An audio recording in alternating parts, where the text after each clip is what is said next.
Welcome to this episode of Out of the Best Books, the podcast where we deep dive into classic literature and have conversations about what we've learned and discovered along the way. We love all things books and reading, and we want to share our love of the classics with you. We hope to inspire you to read along with us and join in the conversation. I'm Amity. And I'm Laura. Let's get started. All right. Today we are talking about Charlotte's Web.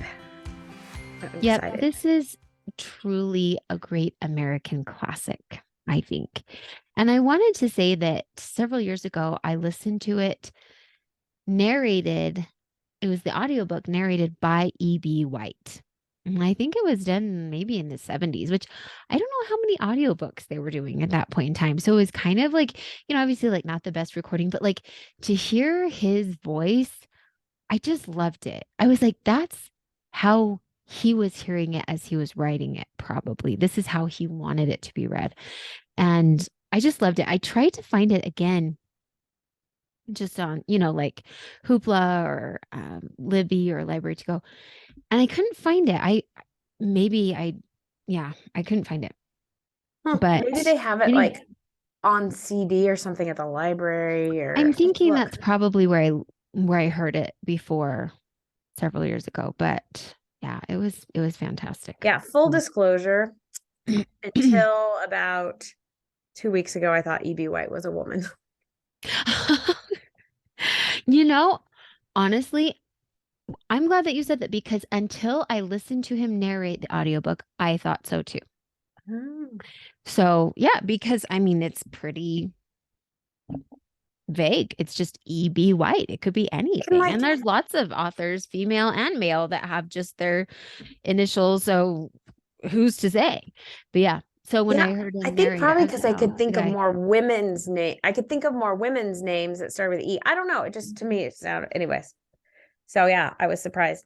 So his real name is Elwyn Brooks White. And so you understand how, as an author, he's like, maybe not Elwyn. Maybe we're not going to put that on books. So right. It's like when you hear like a rapper's real name, right? And you're like, oh, now I know why you go by whatever. Like, yeah. Their name their original name is like bad and would never go with their persona. Totally. I remember the first time I found out that, because I totally watched lots of Cary Grant movies when I was growing up. And I love Cary Grant, but I was kind of devastated when I found out his name was not actually Cary Grant. What is it? It's like Alexander something. Oh, how funny. Kind of like a horrible last name. I don't even remember. But same with John Wayne. Sort of super disappointed to find out that wasn't their real names. But it makes sense. Makes sense. Yeah. Yeah. So yeah, a couple of interesting things about him is that he was the sixth child in his family. I don't remember if it said out of how many. It might have said like 7 out of 7 or something, and he grew up in New York. And I love this. After he graduated from Cornell, then he worked in like newspapers and magazines, and eventually he wrote for the New Yorker, which was kind of cool, in 1927. And then yeah, like that's a prestigious magazine. Yeah, and did you read about his wife? Because she was kind of like a big deal in the New Yorker. And considering the time that, their the prime of their life, that would not have been super common, but she was like the driving force behind a certain section of the New Yorker, which I thought was really cool. Catherine White. Was it the style section? Some people described her as the fountain and shrine of the New Yorker. And that her ambitions for the magazine surpassed many others.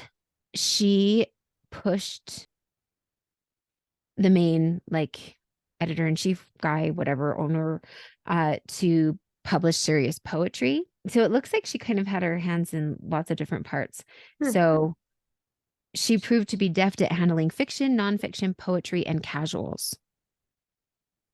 So I don't think that there was necessarily that it wasn't a style thing. It wasn't necessarily what Yeah. you would like place her in. But I thought that was really cool. I was like, they're both E.B. White and his wife were very distinguished authors and well known and well respected. So Yeah. Yeah. They had a second house, which was a farm in Maine. And so he loved being there and he loved being out in nature. Yeah. He passed away at the farm in 1985 after struggling with Alzheimer's. Now, I love this that he won the Presidential Medal of Freedom, the National Medal for Literature, and then the Charlotte's Web won the Newbery Award in 1953. And it was ranked as the best-selling children's paperback ever published, which is incredible. it really is. There is a wonderful quote that Kate DiCamillo shares. And Kate DiCamillo is like I can't say she's like one of my favorites because I have so many favorites, but she is in there. I love Kate DiCamillo. Anyways, but she writes the foreword for this particular version of the Charlotte's Web that I have right now. And she quoted him saying, E.B. White said, "All that I hope to say in books, all that I ever hope to say, is that I love the world." And I love that so much. I feel like a lot of times journalists and writers can be very cynical and kind of critical and negative and just trying to make statements like, look, the world is so bad and people are so bad. And he's like, I love the world. I love it. And it's beautiful and we should just appreciate it. And it's, yeah. And I feel like you get that so much in Charlotte's Web. Well, in all of his books, but yeah, I was going to say that's like Wilbur's attitude. It's just like, yeah. I love the world. And another interesting thing that I read is that he took this piece of time and got rid of all the like negative things that are going on in the world and like politics and all that, and just focused on this little farm with these animals and these humans. And so that was kind of an interesting that he just loved the world. And yeah. And like let's recenter ourselves and focus on what is good and uplifting and positive. Yeah, that's awesome. So. All right. Well, let's jump in. So I'm gonna go first and we're gonna divide these up into 3 chapters at a time. So let's see how we do. Yeah. How does this go? Yeah, we haven't done it quite like this before, so I think it'll be good though. Yeah.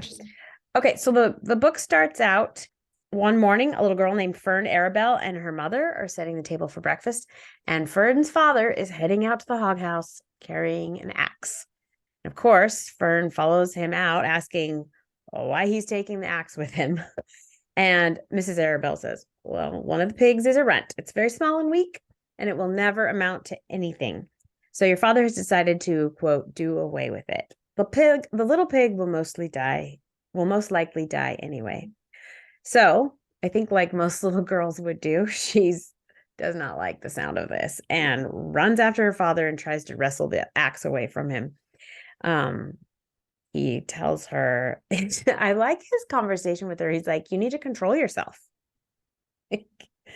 And she's like, "I can't. It's a matter of life and death." And it's just so funny how he's just so matter of fact and like, yeah, it's a matter of life and death, but death is a part of life and this pig's not going to make it. So he claims that a weakling makes trouble. So this pig is just going to be trouble for them. So she asked, and I love this too. Kids are so funny. She's like, "Well, would you have killed me if I was too little when I was born?"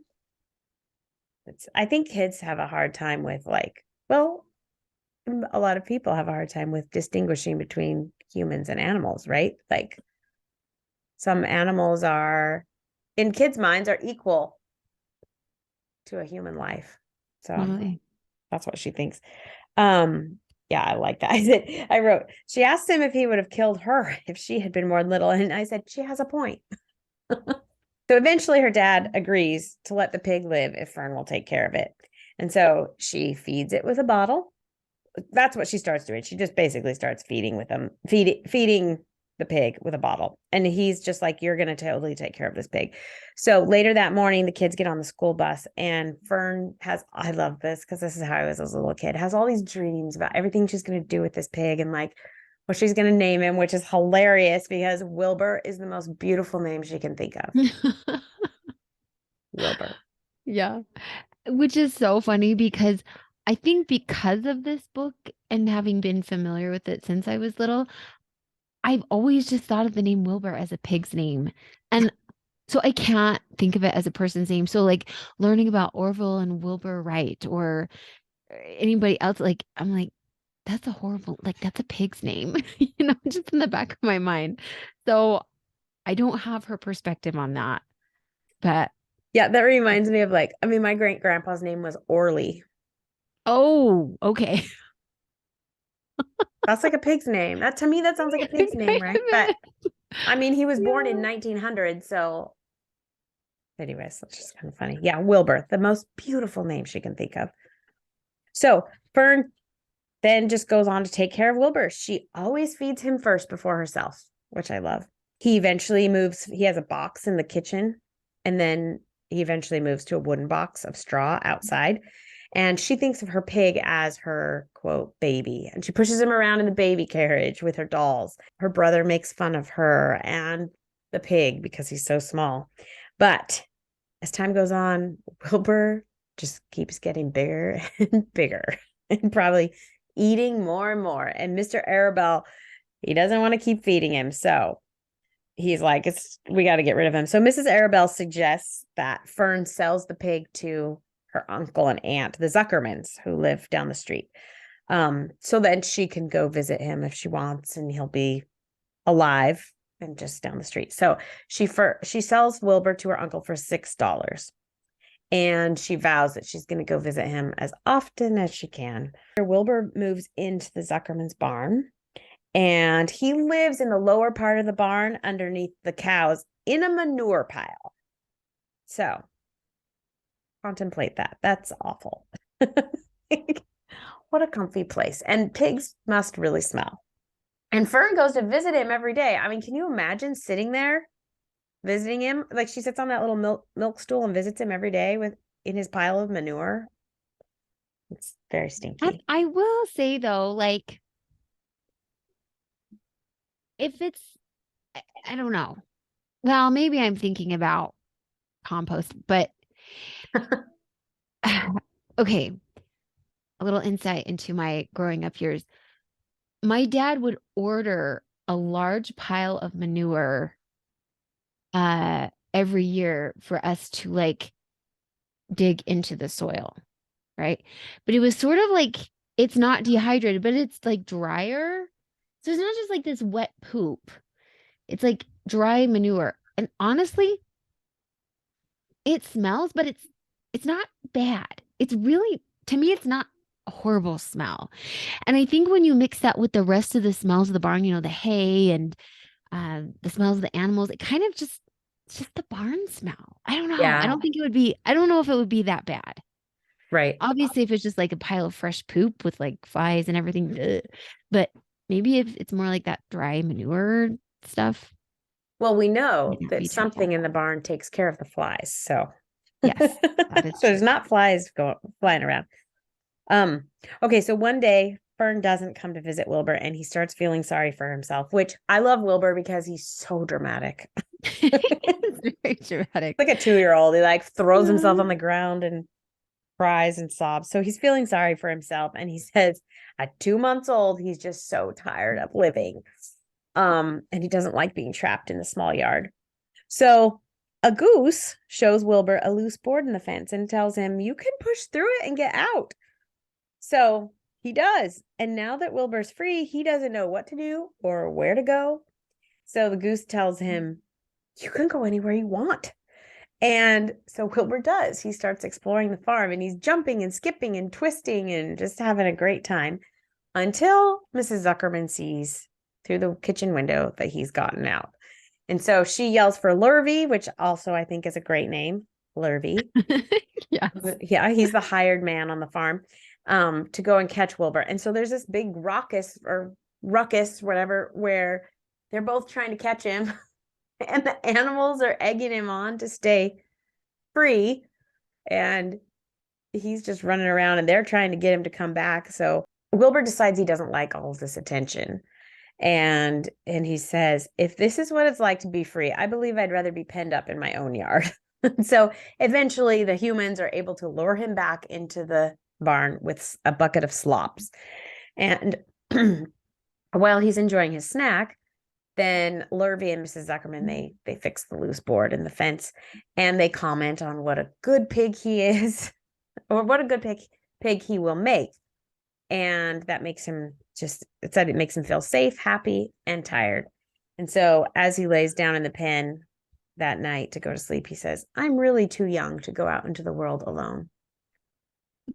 So I just think I gotta tell you this. So I am reading this book to Presley, and I have all of my kids are deathly afraid of spiders. And so not all of them, just the girls. And so I told her what it was about, and she's like, nope, I'm not reading that book. And I was like, well, there's not really pictures, so it'll be okay. And so the first couple of nights, she insisted on playing on the floor next to the bed while I read. Like she wasn't interested in the book, I guess. I don't know. She was like, you can read to me, but I'm going to play. And now she's like totally into it. I was away this weekend for 4 nights, and I had to read to her over the phone. So I love it. She's loving it. So cool. Oh my gosh, that's so cool. I know. I'm like, this podcast is helping me turn her into a reader. So. And really, like, I've read this a couple of times to my kids and several times myself. But I think this time reading through it, I'm like, he is brilliant. He's a brilliant writer. Like, this is just like the children's book. He writes it so kids will love it. It captures their imaginations. It's almost like he takes what they might think that animals would say to each other and do, and he's like, yeah, they did it, you know? And the way that he describes the barn and the adventures the kids have, and he just captures childhood and makes it so magical, and the way, like, his word choice and the way that it's not complicated writing. It's just, oh, love it. Cool. Yeah. What did you have anything for those chapters?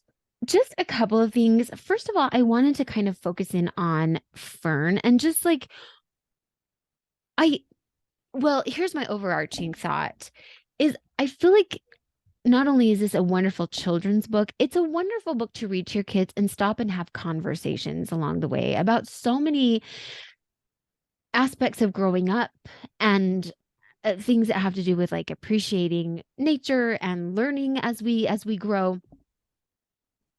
And there's this part where, Fern, first of all, she's so careful and responsible for little Wilbur. And then when it's time to sell him, she doesn't make a fuss. She does it, but then she's like, I am going to go visit him. And she does. And when she does, she's very sweet and respectful. And it says the animals trusted her. She was so quiet and friendly. And I think that's not fantastical. That is true. When somebody is gentle and peaceful and doesn't make loud noises and things, animals will trust them. I've seen that. And so that's a wonderful thing to talk about. Mr. Zuckerman did not allow her to take Wilbur out. He's like, these are my rules. Definitely come in and hang out as long as you want to, but don't take the pig out. And she followed that rule, And anyway, I think that's a really wonderful thing to bring out and talk about. Yeah, she sits on the milk stool outside of his pen. Yeah. And she just kind of observes. She's not really in the story at all. And yet at the same time, you do wonder, like, is this whole story actually her imagination? Right. Some of it can't be. I mean, because it is a little bit of fantasy, right? Because the spider does put words in its web. But like, how much of it is her? I guess as I read this time, I thought, these could be the conversations she's making up in her mind as she sees the animals interact, Yeah. Another thing that I wanted to bring out too, like, again, that I thought I would stop and talk about this with my kids is Wilbur. He gets out and he escapes. And initially it might be like, yes, run, be free. but it's not ultimately the best thing for him yet because he's not ready for that. He doesn't have knowledge of the outside world. He has no idea what to do. He's still a very young pig. And I think it's really interesting too that there's all these voices coming at him telling him, go this way, do this, do that, do that. Many voices, and none of them are rational, reasonable, or really the voice that he needs to hear. And I think that's just something really important to talk about with our kids is like, you're born into a family with parents, and those are the voices that you need to listen to. There are like a million voices out in the world that are going to try to pull you this way, and it's going to seem really enticing and exciting to follow these other voices, but it's actually not reasonable or rational or actually a good idea. And it's interesting that in there, Wilbur was like, I just want Fern. You know, Fern is the voice that I want to listen to. And I think that's the same with children. Maybe they are like excited and again enticed by things out there, but ultimately they do want structure. They do want logic and rationale and a solid, sturdy, steady voice. Their parents who are loving. Yep. That was one of the things I wanted to bring up was like, as he's experimenting with being free, he's also missing the comfort of his friends or Fern and like the safety and of home. And it's like when kids go out on their own, or maybe a kid thinks they want to be out on their own before they're ready. And then they get out there and like, oh, this isn't as good as I thought. Like, I miss my mom.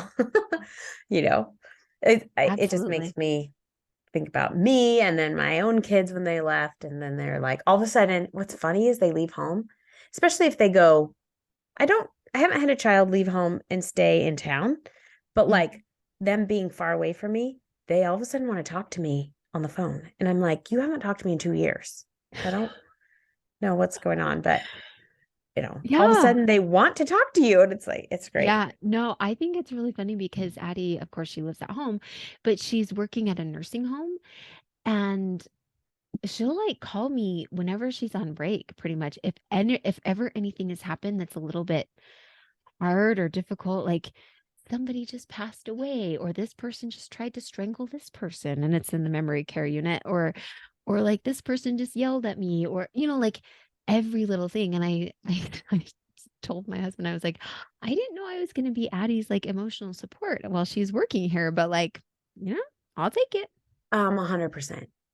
And they leave town and all of a sudden it's like, I love my children, but like they haven't talked to me in 2 years and all of a sudden they want to talk to me for like an hour a day. Yeah. And it's like, I don't have an hour a day to talk to you. I love you. But it's just funny. It's like, yeah, where have you been for 5 years? I don't know. But now all of a sudden I'm important to you. I know. And like Katie, she'll call me at break and be like, this person came through my line, or, it's just, it's really funny. Yeah.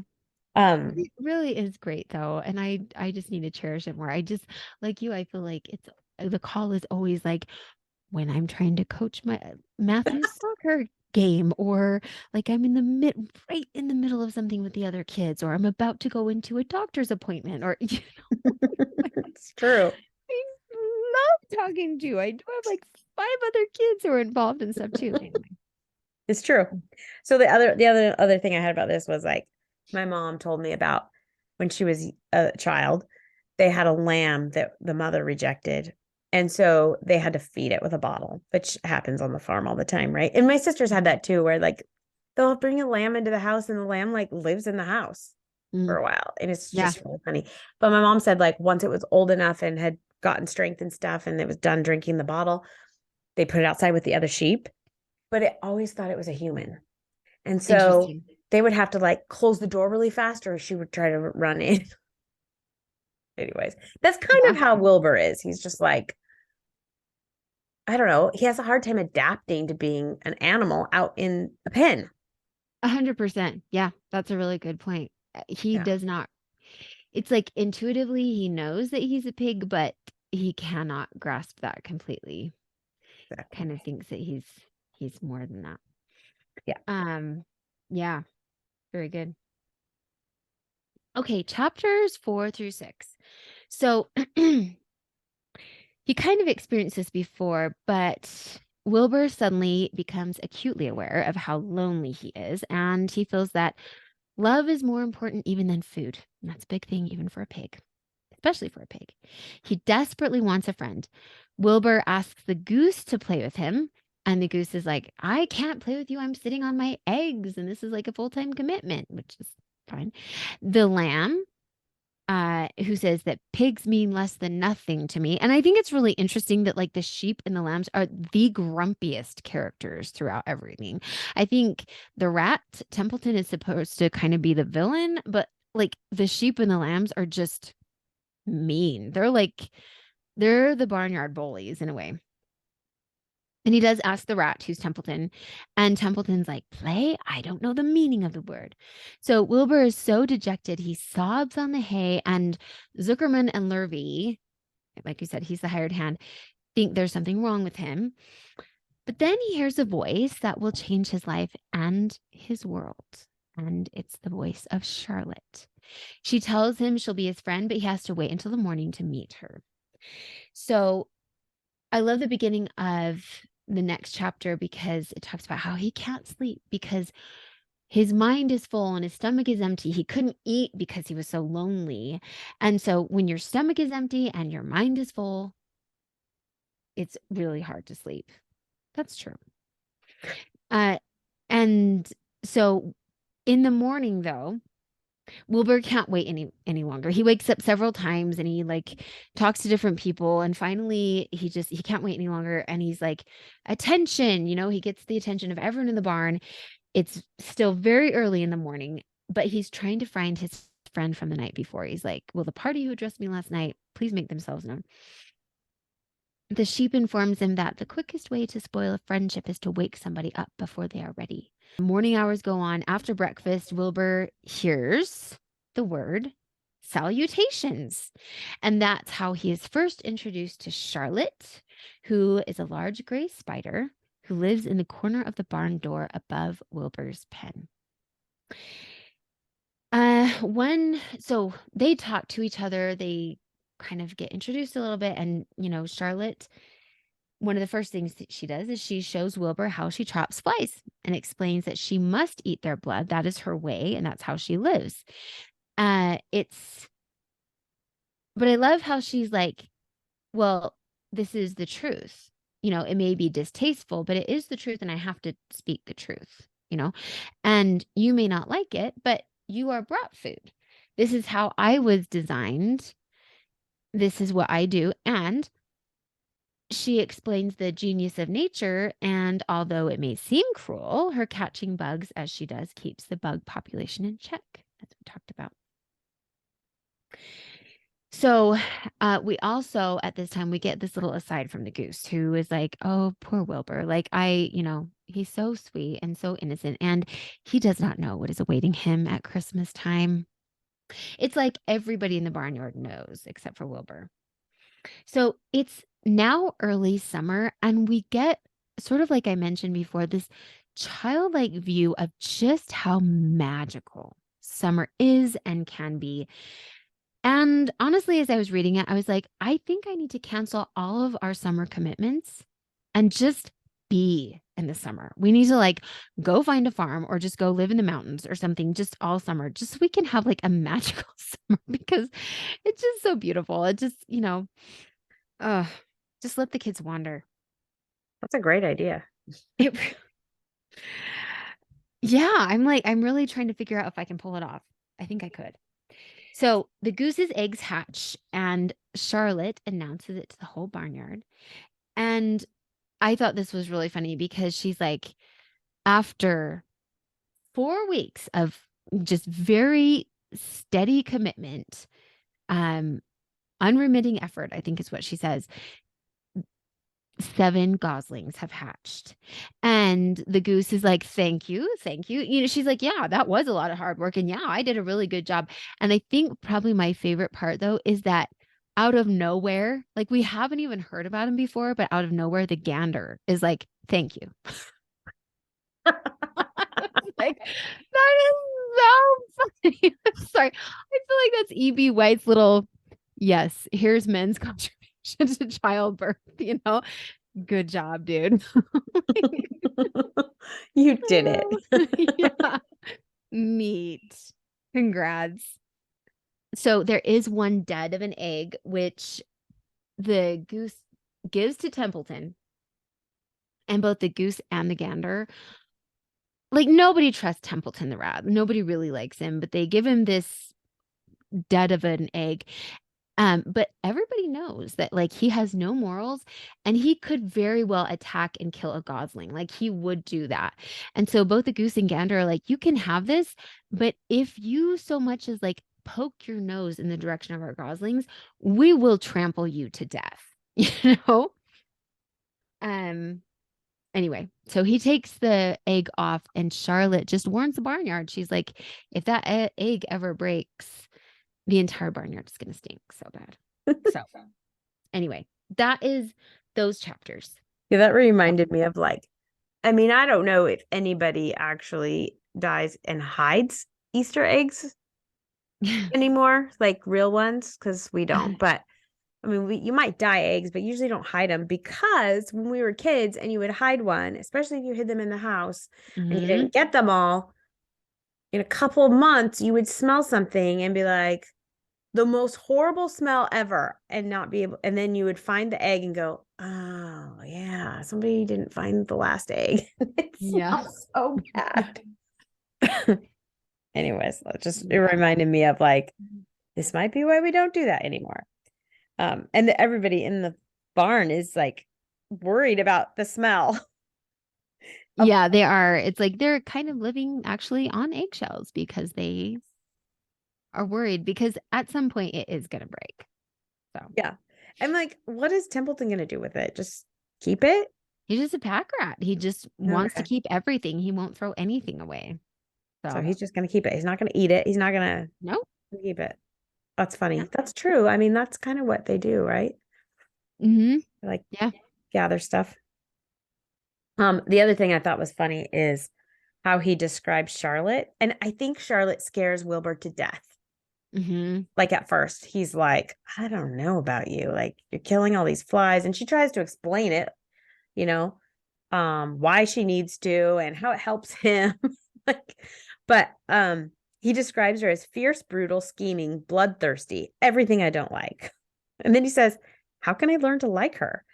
And I love at the end of chapter 5, where it says, Wilbur was merely suffering the doubts and fears that go with finding a new friend. In good time, he was to discover that he was mistaken about Charlotte. Underneath her rather bold and cruel exterior, she had a kind heart, and she was to prove loyal and true to the very end. And I just think that is just so, what a sweet sentence. Like, what good writing.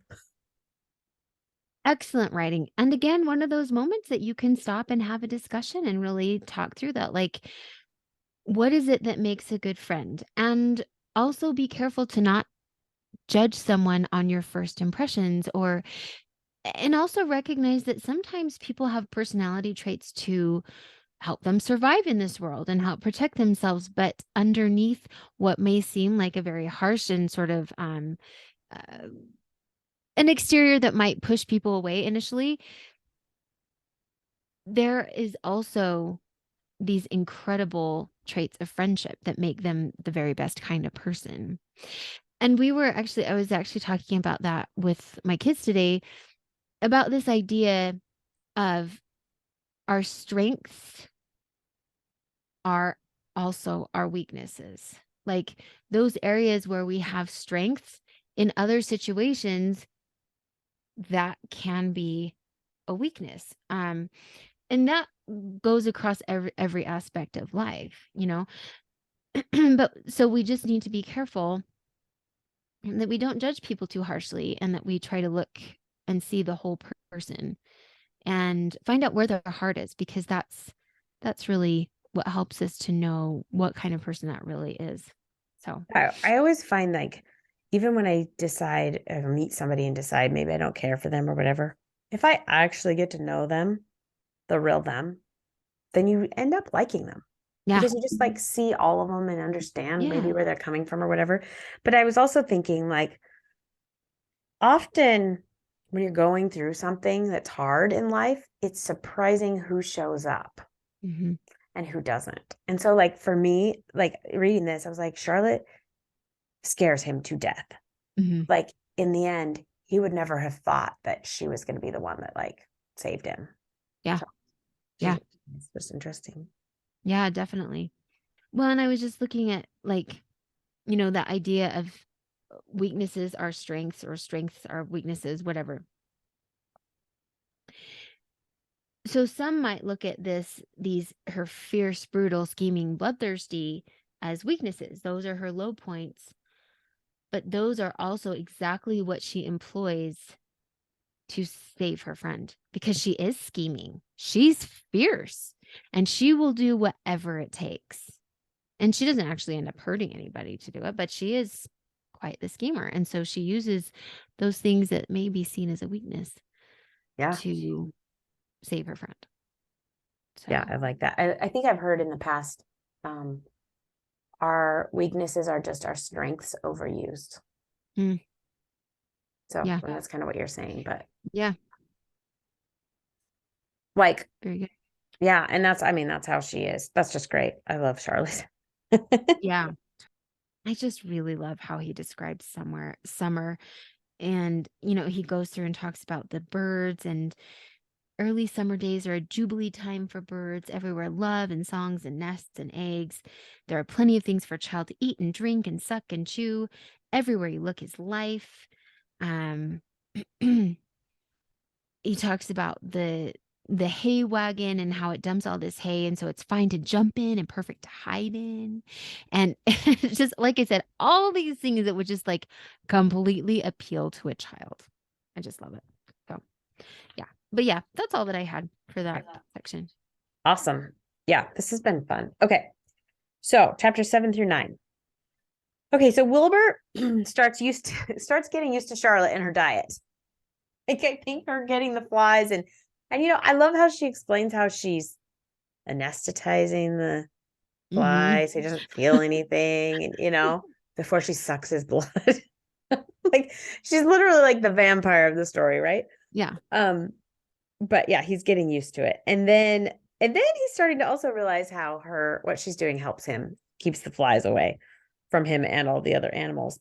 But the problem is Wilbur's just getting bigger and bigger. And he's sleeping most of the time. I think that's what pigs do. And then an old sheep makes a comment about Wilbur's weight and warns him that the Zuckermans are just fattening up so they can kill him for Christmas and, quote, turn him into smoked bacon and ham. So, of course, Wilbur being dramatic, he becomes hysterical and starts running around the barn shouting, I don't want to die. I don't want to die. Don't kill me. And so Charlotte is trying to calm him down, and you know, he asks her, well, do you think what the sheep are saying is true? And she's like, well, I trust the sheep. They've been here a long time. They know how this farm works. You know, and they've probably been there longer than she has. She's a spider. So Wilbur throws himself on the ground, and in the book there's that picture of him like sprawled out on the ground crying, I think. And Charlotte promises him, I'm going to find a way to save you. Like I said, you know, Fern is there, but she's not really, which makes me think what you said is right, that this could all be her imagination, but well, except for what you said about the webs. But, you know, we only really see her interact with her parents. And so she comes back, and one Sunday morning they're at breakfast, and Fern tells her parents about the conversations that the animals have been having out at the barn. And one of her parents is very concerned. So at one point, Fern goes up to get ready for church, and Mrs. Arabelle says that she is very worried about what Fern was saying. But Mr. Arabelle says she just has a lively imagination. Don't worry about it. And then Mrs. Arabelle thinks, I should probably have a talk with the doctor. And at the same time, Mr. Arabelle thinks he just wonders if their ears aren't as sharp as Fern's. They're just missing something, you know? And I was thinking, this is one of the things I wanted to bring up, and I'll just do it now, is that I love the differences in parenting here. The mom is freaking out and the dad is like, don't worry. Maybe she understands something we don't, you know? Mm-hmm. And I think a lot of times with parents, it's that way. Like, I'm the one freaking out and my husband's like, whatever, it's fine. It'll be fine. I got a bookmark this weekend at a bazaar in Provo that said like, it's fine. Everything's fine. We're all going to be fine. And it was like this lady like laying in a book with her feet hanging out the bottom of the book. Like, That's awesome. Oh my gosh, I love thought it it. was funny. It's just like the dad, it's fine. It's fine. Everything's fine. It's fine. And the mom's like, it's not fine. Nothing is fine. But I don't know. Are you and your husband like that at all? Like, I'm the one that's freaking out and he's totally calm. Yeah. Yeah.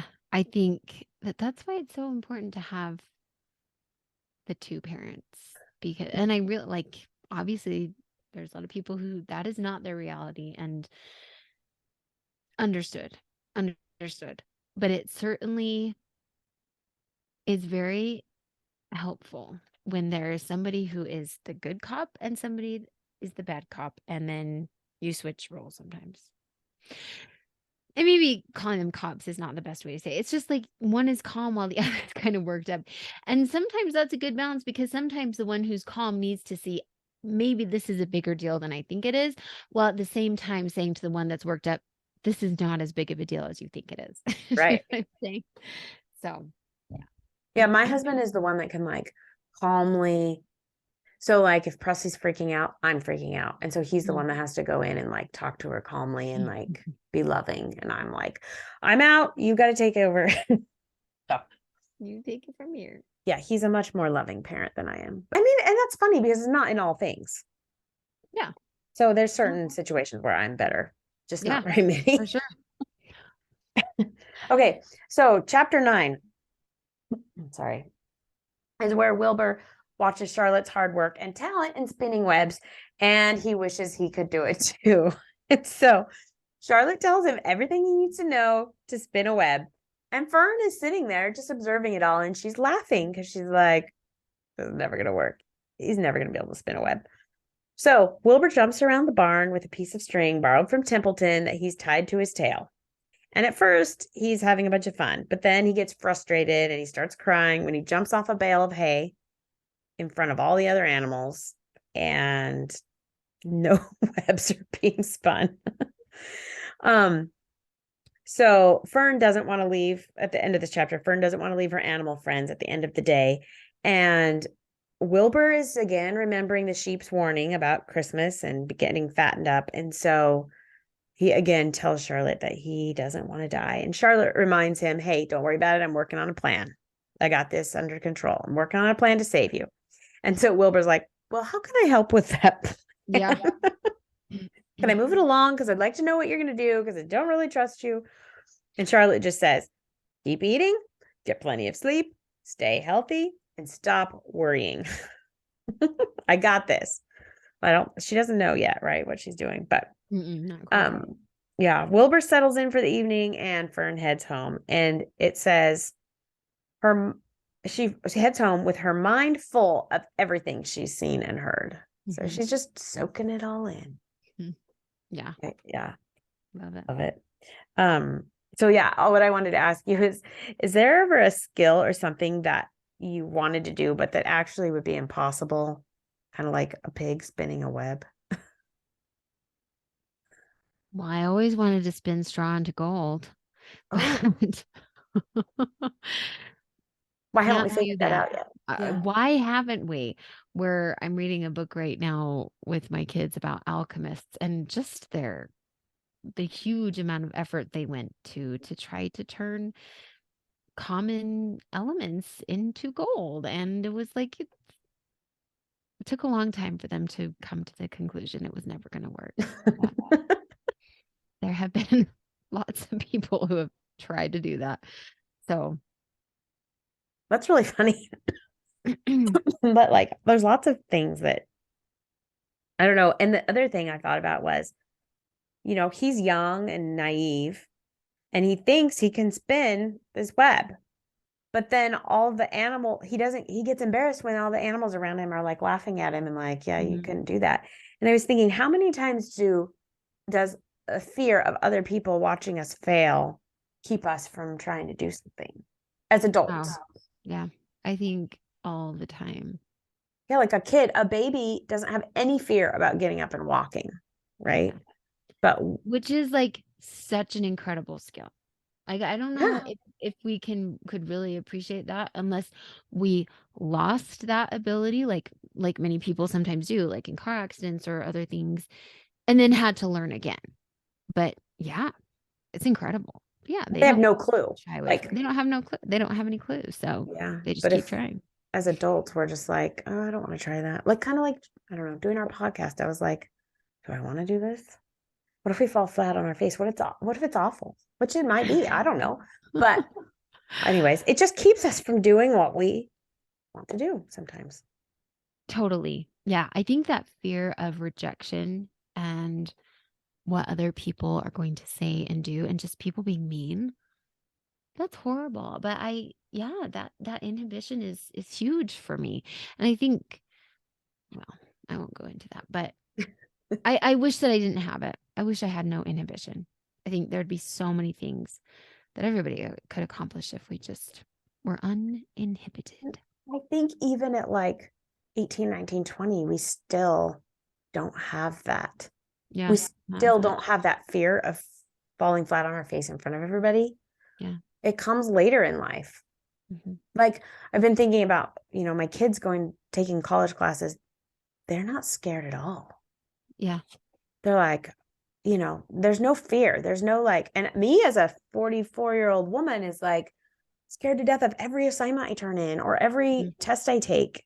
Yeah. And I'm like, that's why if anybody that is 20-ish is listening, do your school then now. Just do it now. Oh, so much easier.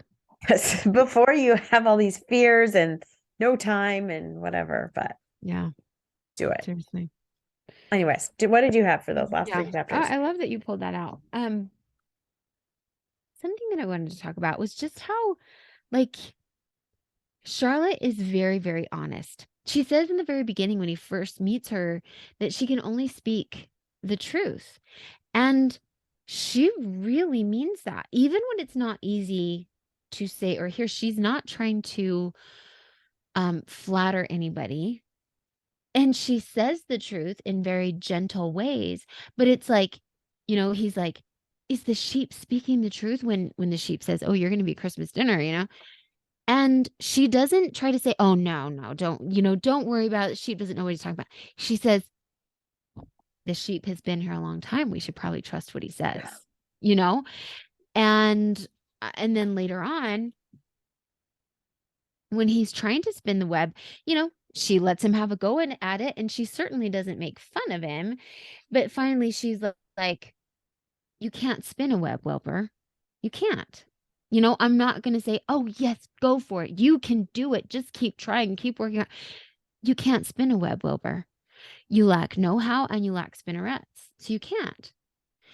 And again, maybe it could come across as harsh, but it's really not. But she's telling the truth. And because she tells the truth with the things that are maybe harder to hear, he's going to be able to trust her when she says things like, I'm going to save your life. Yeah. She always tells the truth. She's like, I'm putting my head to it and I'm going to save your life. So that's cool. So chapters 10 and 11. So Charlotte is still waiting on inspiration. She still is not sure what she's going to do, but she's very patient. She's a spider. She knows how to be patient. She knows that good things come with time and patience. And so she figures that if she just puts her mind to it, it's going to come to her. And it does. An idea comes to her. She's like, I'm going to use the gullibility of humans to save Wilbur's life. And she really does. She kind of pits the humans' desire for fame and miracles and all these things and uses them to her advantage.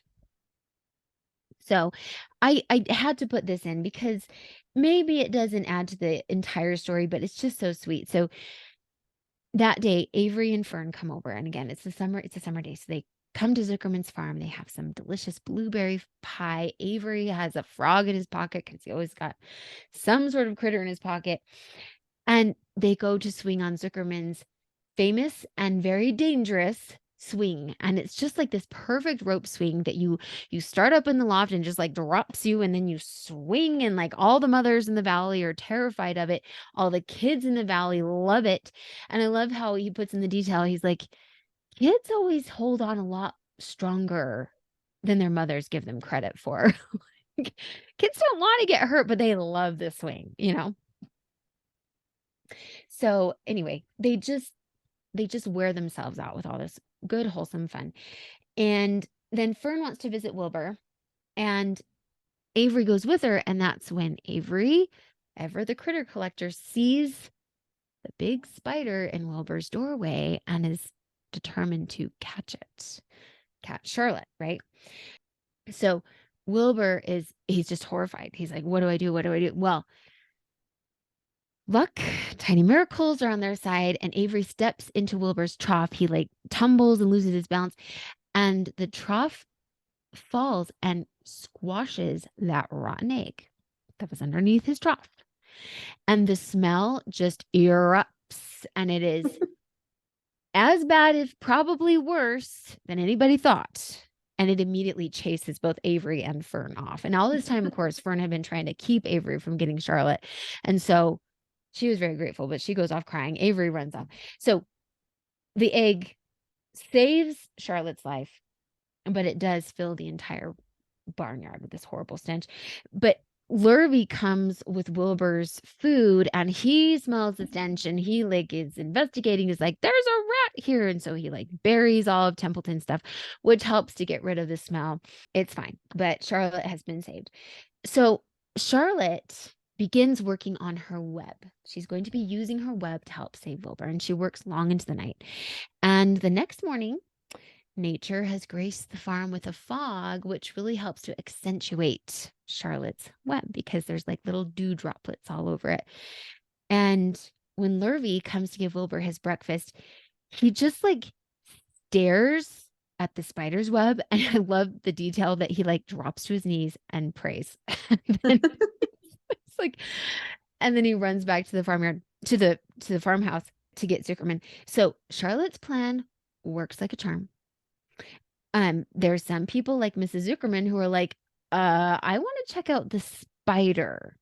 Like, this is a very unusual spider. But most just believe the miraculous words on the web, some pig. So they mostly just say, oh, look, the pig is something special. There's something unique about this. Mrs. Zuckerman is like, I think we have a very unique spider. But most people are like, no, just believe the words on the web.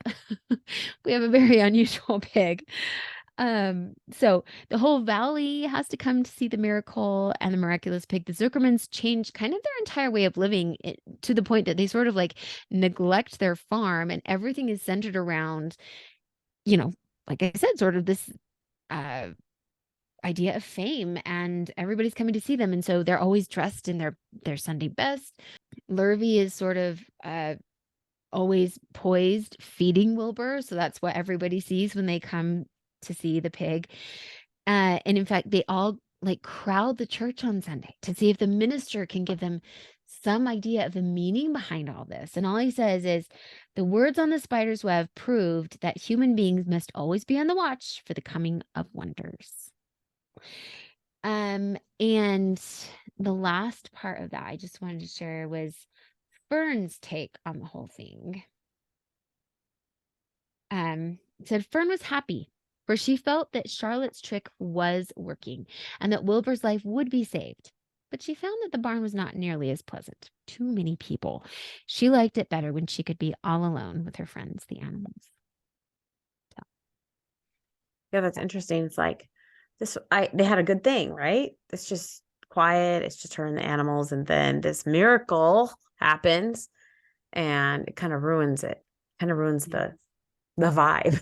The charm and the calm and everything. But that was all part of Charlotte's game. Like, bring attention to this. And make them think there's a miracle, and then they won't dare touch the pig. Yeah, and I love that Mrs. Zuckerman is like, I think we have a nice, like an awesome spider here, but okay, whatever, you guys. Yeah. It's fun to read these as adults. That like I haven't read this since I was a little kid, so it's kind of, and probably only like once. But are you reading it to your kids now, or just you? I'm not right now, but this is on my list for the summer to read to them again. So Yeah, that's that's really all that I had. okay. That last part with Fern I thought was pretty significant. That's really all that Yeah, her plan's working. Yeah. And that just makes you wonder, like, so are Fern's parents like, maybe she's right. Yeah, well, and in fact, there is a part in there where it talks about how Fern tells her mom that Avery was about to catch Charlotte. Yeah. And he's sent to bed for a very long time. Because it was like, then none of this would have happened. So that's funny. Yes, they're starting to believe her. I think so. All right. Okay, so next week we will do the second half of Charlotte's Web. Yeah. And Presley and she said last night to me, oh, I'm just loving that she loves this. She goes, because I've been reading her one chapter every night. And last night she goes, how about we read a chapter in the morning too? Oh my gosh. I just can't even tell you how happy that makes me. That's I'm falling in love with her again. Yeah. Oh, I'm just kidding. I'm falling in love with her. Or just, I'm so excited. Yeah. Okay. I want to hear what you're reading. Okay. So I am reading this book. I can't even remember where I heard about it from. Maybe it was from you. It's called The House Without Windows. Do you recognize that? Okay. So it must not have been. Nope. Don't know how I heard about it. Oh, sorry. It's A House Without Windows by Nadia Hashimi. So it's very interesting. It takes place in Afghanistan, and it's pretty modern day. They do talk about, like, the after effects of the 9/11 attacks and how that affected Afghanistan, things like that. But basically, it's this woman. One day she's found in her backyard, and her husband is laying dead with a hatchet buried in his head. And so everybody assumes that she has killed her husband, and so she's taken and put into prison. And she's in prison with all these other women who most of their sins are things like being seen on a picnic with a man that she wasn't married to. Like, neither of them are married, but they were on a picnic together, so she's put in prison. Another woman, it was suspected that she had become pregnant with the man's baby, and she actually was, but she was put in prison for it, and so was he. And there was another woman that she was, like, basically her mother, she had done something. I can't remember what it was, but it was like very benign. At least we would think it was very benign.